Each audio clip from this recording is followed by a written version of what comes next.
Hello children, today we will read lesson first of class 7. We already did this poem. Today we will discuss its summary. बच्चों, हम पहले ही यह lesson पढ़ चुके हैं.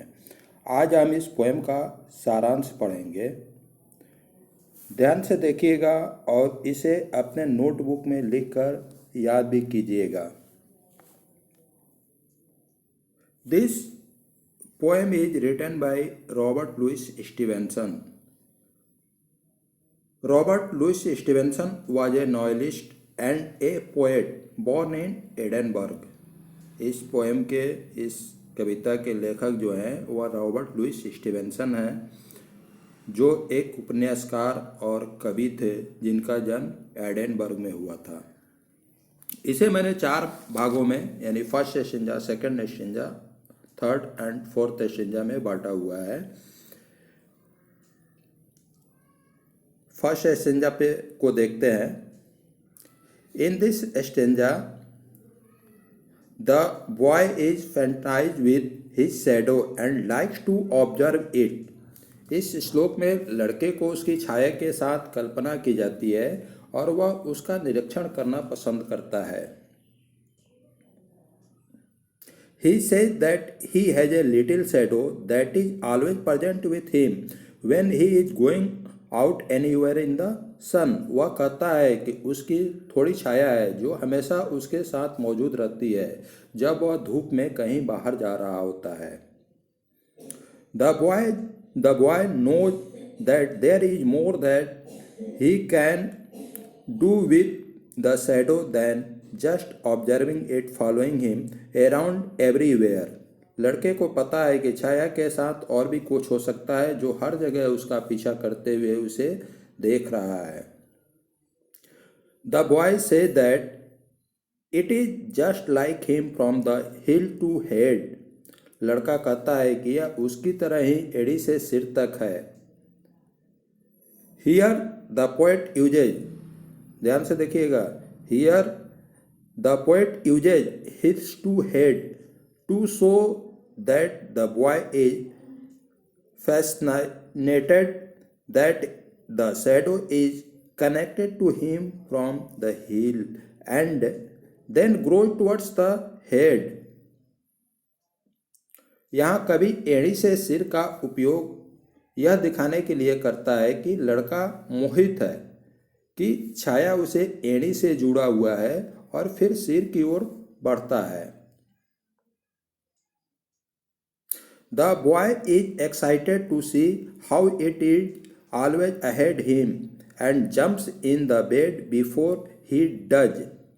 लड़का यह देखने के लिए उत्साहित है कि यह हमेशा उसके आगे कैसे है और बिस्तर पर उससे पहले ही कैसे कूद जाती है. He gets excited to see how the shadow is always following him, but is always ahead of him too. वह यह देखकर उत्साहित है कि कैसे यह छाया उसका पीछा करती है, लेकिन हमेशा बिस्तर पर जाने पर वह विलुप्त हो जाती है. सेकंड स्टेंजा पे आते हैं. The boy is fascinated by how the shadow grow abnormally like he has never seen before. लड़का यह कल्पना करता है कि छाया कैसे असामान्य रूप से बढ़ती है जैसे उसने पहले कभी नहीं देखा. He says that the shadow grows faster unlike the normal kids who grow slower than him. वह कहता है कि छाया सामान्य बच्चों की तुलना में तेजी से बढ़ती है जो उसके मुकाबले धीमी गति से बढ़ते हैं. He also gets excited to see how the shadow grow bigger all of a sudden without his knowledge. वह यह देखने के लिए भी उत्साहित हो जाता है कि छाया उसकी जानकारी के बिना अचानक कैसे बड़ी हो जाती है. And sometimes it is so small that it is not seen at all. और कभी कभी यह इतनी छोटी होती है कि इसे बिल्कुल भी नहीं देखा जाता है. He is surprised by how the shadow grows big and small every day, which he has not seen happening to anyone or anything else around him. वह आश्चर्यचकित होता है कि छाया हर रोज कैसे बड़ी और छोटी हो जाती है, जिसे वह अपने आसपास या किसी और के साथ घटित होते हुए नहीं देखता है। चलिए थर्ड एक्सचेंज पे आते हैं। The boy now says that his shadow does not how the normal kids are out to play and have fun around. लड़का अब कहता है कि उसकी छाया यह नहीं बताती है कि सामान्य बच्चों को कैसे खेलना चाहिए और चारों ओर मस्ती करनी चाहिए।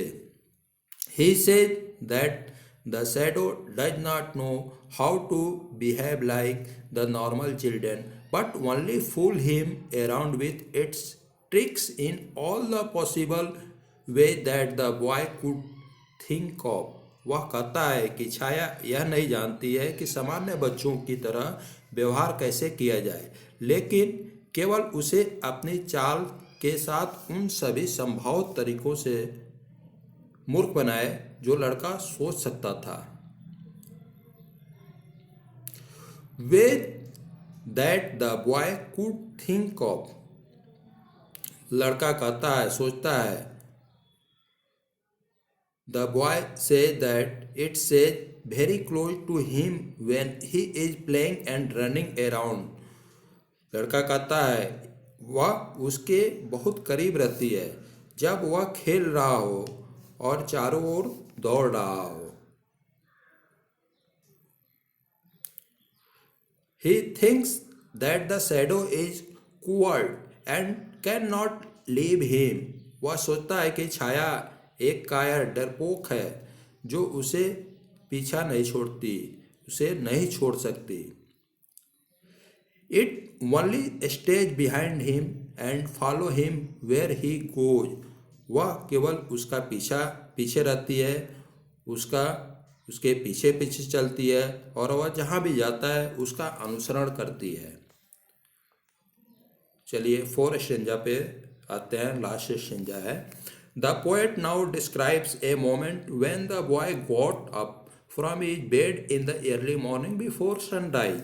कवि अब एक ऐसे क्षण का वर्णन करता है जब लड़का सूर्योदय से पहले सुबह अपने बिस्तर से उठता है। He woke to a beautiful dewy morning where he saw dew shining on every leaf. वह एक सुंदर ओस वाली सुबह उठा जहां उसने देखा कि हर पत्तों पर ओस चमक रही थी। The sun was only in the horizon and there was not much light around him and he could not see his shadow. सूरज केवल क्षितिज में था और उसके चारों ओर बहुत प्रकाश नहीं था और वह अपनी छाया नहीं देख सकता था। The poet portrayed the excitement of the boy to see that for the first time his shadow was not following him and he said that his shadow felt lazy and stayed behind at home. कवि ने लड़के की उत्तेजना को यह देखने के लिए चिंतित किया है कि पहली बार छाया उसका पीछा नहीं कर रही थी और वह कहता है कि उसकी छाया आलसी है और वह घर पर ही केवल पीछा करती है। While he was enjoying the sunrise, his shadow stayed at his bed. जब वह सूर्योदय का आनंद ले रहा होता है उसकी छाया उसके बिस्तर पर रुकी होती है। This also means that when the boy got in the bed, his shadow went in with him. But when he got out of it in the morning, his shadow did not come along. इसका मतलब यह भी है कि जब लड़का बिस्तर पर चढ़ा तो उसकी परछाई उसके साथ चली गई, लेकिन जब वह सुबह उसमें से बाहर निकला तो उसकी परछाई साथ नहीं आई। इसे आप अपने नोटबुक पे लिखें, ध्यान से पढ़ें और इसे याद भी करें। और पहले तो आप इसे लिख करके और व्हाट्सएप पे डालिए, मेरे व्हाट्सएप पर, वो आपको व्हाट्सएप नंबर बता देता हूँ 7979961634। So thanks, meet again, nice to meet you.